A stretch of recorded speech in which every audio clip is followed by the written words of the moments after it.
You know, the value of any currency is determined by the integrity of the economy, and obviously the integrity of the policymakers and so on, and the predictability of the policy environment, and and all that. So you can't solve a problem like liquidity by simply creating an instrument of exchange. That's not how you solve it.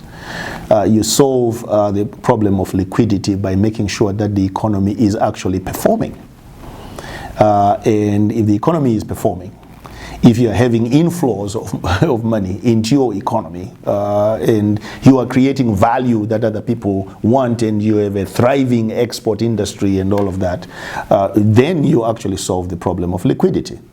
In our country, we've had this tendency of thinking that we can manipulate things through monetary policy, and we know what happened in 2008 and 2009.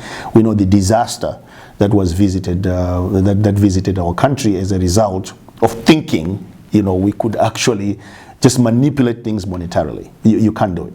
And right now, I know that since the introduction of bond notes, it has looked like the value has held. But I really believe that that's just temporary.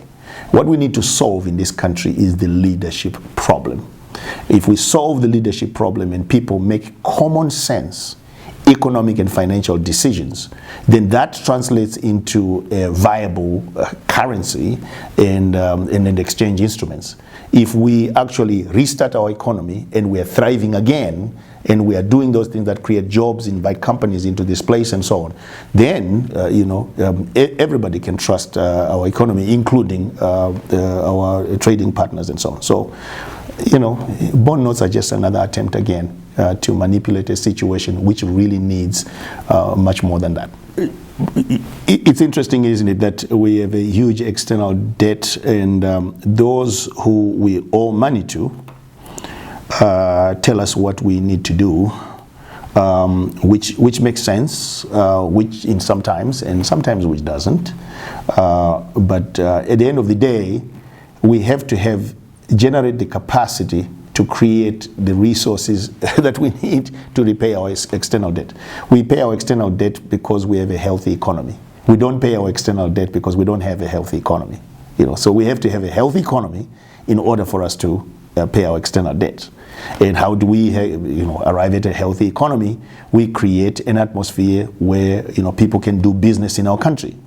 And if people can do business in our country, and those who we owe money to can actually see that we actually have a healthy economy, we also have an opportunity to go in there and talk to them about restructuring some of these things and so on and so forth. So everything depends, again, it goes back again to leadership. The leadership that recognizes that you have to have the right environment to actually create a healthy economy so you can actually meet your global obligations. There's another side to this.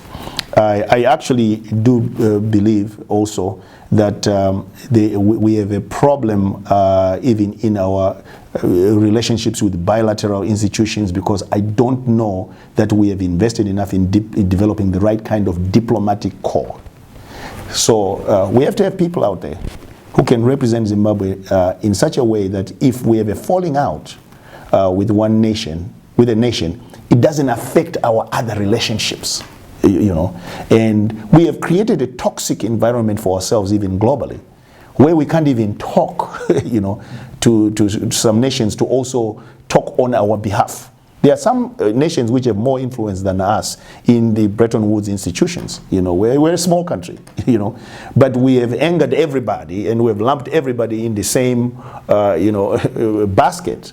And we have this inability to engage in a civil way, even with some other countries whose relationships we can actually leverage, so that we can begin some of these negotiations with multilateral institutions to get to a new relationship that enables us to maybe reduce the amount of money that we have to pay, make it easier for ourselves to meet our obligations.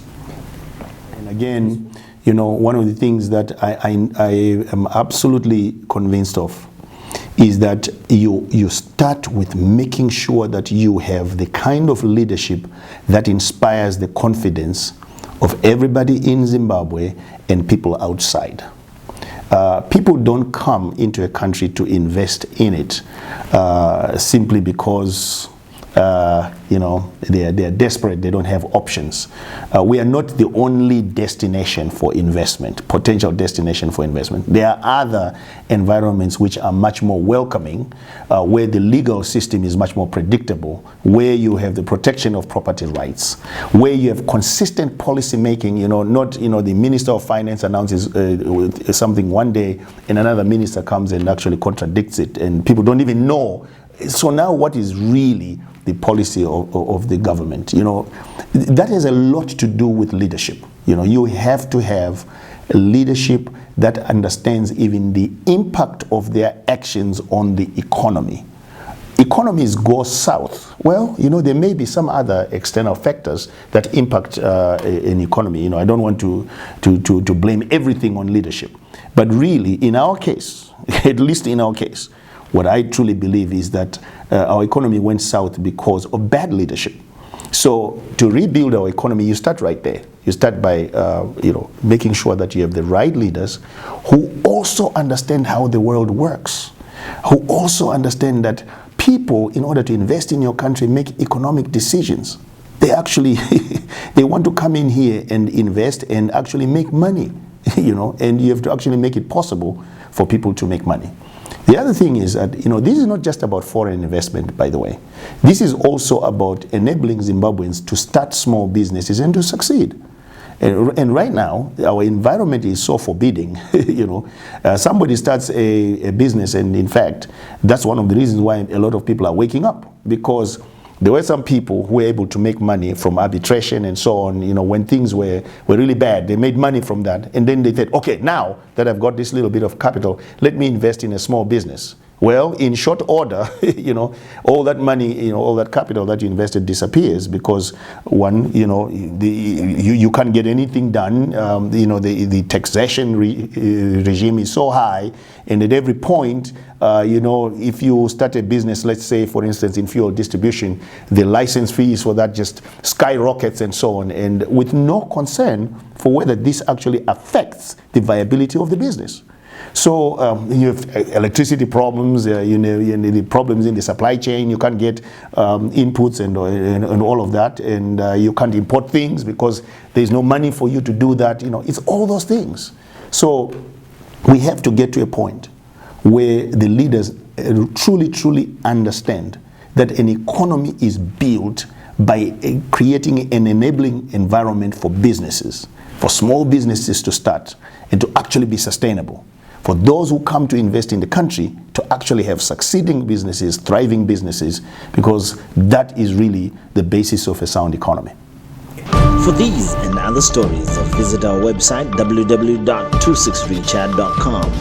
Follow us on Twitter @263chat and like our Facebook page 263chat.